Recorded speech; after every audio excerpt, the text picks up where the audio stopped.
അസ്സലാമു അലൈക്കും വറഹ്മത്തുള്ളാഹി. പ്രിയപ്പെട്ടവരെ, ഗർഭത്തിലെ കുട്ടിക്ക് ഒരു പ്രയാസവും ഇല്ലാതിരിക്കാൻ ഒരു അള്ളാഹുവിന്റെ ഇസ്മ വെച്ചുള്ള ഒരു അമൽ ഞാൻ പറഞ്ഞു തരാം. ഗർഭിണികൾ എല്ലാവരും കേൾക്കണം. നിങ്ങളുടെ കുടുംബത്തിൽ ഗർഭിണികൾ ഉണ്ടെങ്കിൽ തീർച്ചയായും അവരിലേക്ക് എത്തിക്കണം.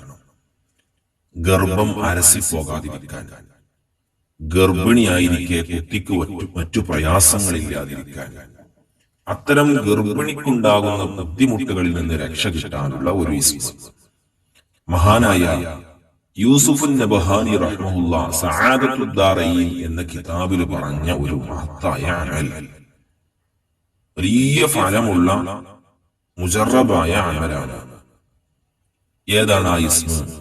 യാ മുബ്ദിഉ യാ അല്ലാഹ്, യാ മുബ്ദിഉ, യാ മുബ്ദിഉ യാ അല്ലാഹ് എന്ന ഇസ്മ 29 തവണ നിങ്ങൾ ചൊല്ലണം.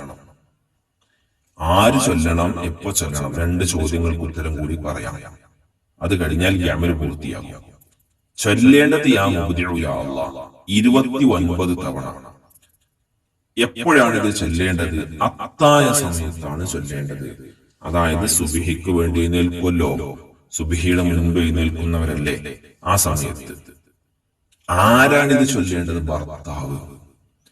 ഭർത്താവ് യാ മുബ്ദിഉ യാ അല്ലാഹ് എന്ന് 29 തവണ ചൊല്ലിയിട്ട് തന്റെ ഭാര്യക്ക് വയറിന്മേൽ ഊതി കൊടുക്കുക, മന്ത്രിക്കുക.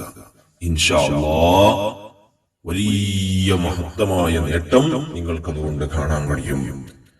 കുട്ടിക്ക് ഗർഭം അലസിപ്പോകുന്നത് പോലെയുള്ള വലിയ പ്രയാസങ്ങളിൽ നിന്ന് കുട്ടിക്ക് വലിയ മോചനമുണ്ടാകും. അല്ലാഹു നമ്മുടെ മക്കളെ സ്വാലിഹീങ്ങളിൽ ഉൾപ്പെടുത്തട്ടെ, സ്വാലിഹായ മക്കളെ നമുക്ക് തരട്ടെ. വീണ്ടും കാണാം. ദുആ വസിയത്തോടെ. അസ്സലാമു അലൈക്കും.